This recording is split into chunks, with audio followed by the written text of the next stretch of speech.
This heaven and hell scenario segment, it's all about the U. Golden Bluetooth here, and yes, I decided to do my famous heaven and hell scenario all about the U.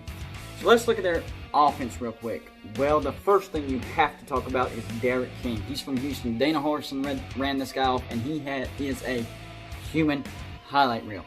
He threw for 4,925 yards, 50 touchdowns, and 10 interceptions. He can also run the ball. 1,421 yards with 28 touchdowns. This guy can score from all over the place. Miami has a tight end, Brevin Jordan. He's a legitimate threat. People better take him seriously.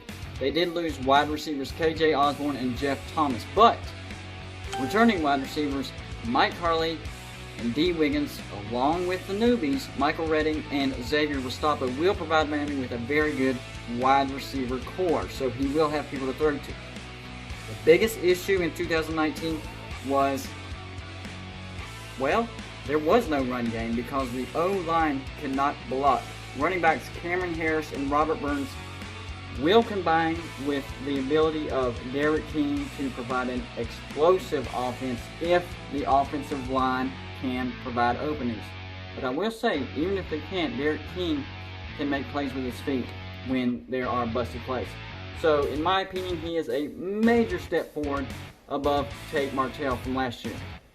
They also have a new offensive coordinator, Rhett Lashlee. He's from SMU, and when he was there, they converted 44% on third down. Compare that to last year, Miami only converted 27%. So that was a great move for Miami. So the new offensive coordinator knows how to move the ball, knows how to score points, and their new quarterback, D'Eriq King, with their already explosive capabilities, I think Miami could have a great offense. It just all depends on that offensive line. So we will see if they click or if they fall apart. Then we have the defense. The defense was actually pretty good in 2019. They were 4th in the nation in tackles for loss and 13th in overall defense. That's pretty good. They do lose linebackers Shaq Quarterman, Michael Pickney, and Romeo Finley. But Miami's strength on the defense will be Gregory Rozier and Quincy Roche, the transfer from Temple, will be the anchor for their defensive line, and it will be a beast, and they will pressure the quarterback. He had 137 tackles and 26 TDs when he was with Temple.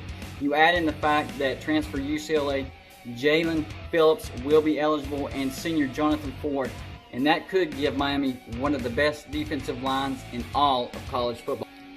The secondary, Trojan Bandy and Robert Knowles, they're both gone, but quarterback DJ Ivory Jr., who led the team in interceptions last year, which was 3, and safety Gervin Hall are 2 amazing defensive backs and are good at keeping opponents out of the end zone. They are arguably one of the best duos as far as, keeping the other team from scoring in the ACC. You also add in USC transfer Bubba Bolden, and they'll have good depth.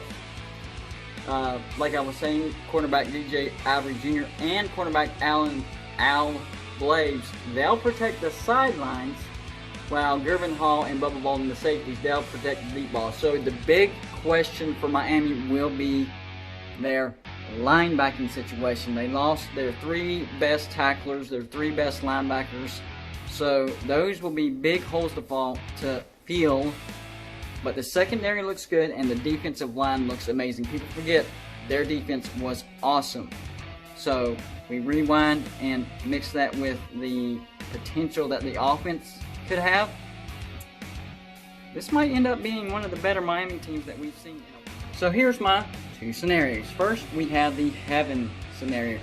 Quarterback D'Eriq King and offensive coordinator Rhett Lashlee click instantly, and Miami makes a surprising run at the ACC Championship, and D'Eriq King is sitting at the Heisman Trophy presentation. Not sure if he would win it, but he'd definitely be there.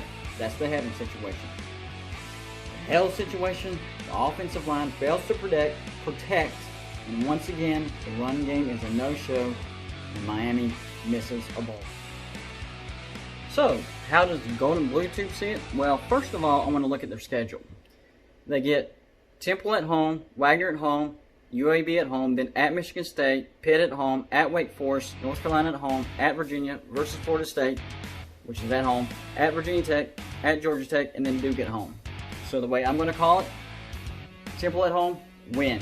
Wagner at home, win. UAB at home, win. At Michigan State, I think they're falling. So I'm going to give them a win against Michigan State because Michigan State, they're just falling apart. There's a lot of issues going on over there. A lot of people have that as the game to watch for. I actually don't think so. I think that might be a fairly easy win for Miami. Then you get Pitt at home. That's going to be a tough game, but I'm going to give them a win there. At Wake Forest, win. North Carolina at home. That's the game to watch. North Carolina is going to be tough, but guess what? I'm giving Miami the win. I'm going to give them the benefit of the doubt. It's a home game. Then at Virginia, I think that's where Miami sees their first loss. Next, they have Florida State at home, win. At Virginia Tech, win. At Georgia Tech, tricky, but win. And then to finish off the season, Duke at home, win. Yes, I have Miami going 11-1, so actually I'm leaning pretty hard towards the heaven scenario. I think Miami goes 11-1. They go to the ACC title game. They do lose it to Clemson because Clemson will represent the Atlantic. But this will be a very interesting season if you're a Miami fan. 11-1, going to the ACC title game, playing Clemson. You're going to lose, but it's going to be a successful season. And maybe you can make it a close competitive game in the ACC Championship. We will see. That's all I got for you today. Like and subscribe if you haven't already. I'll see you next show.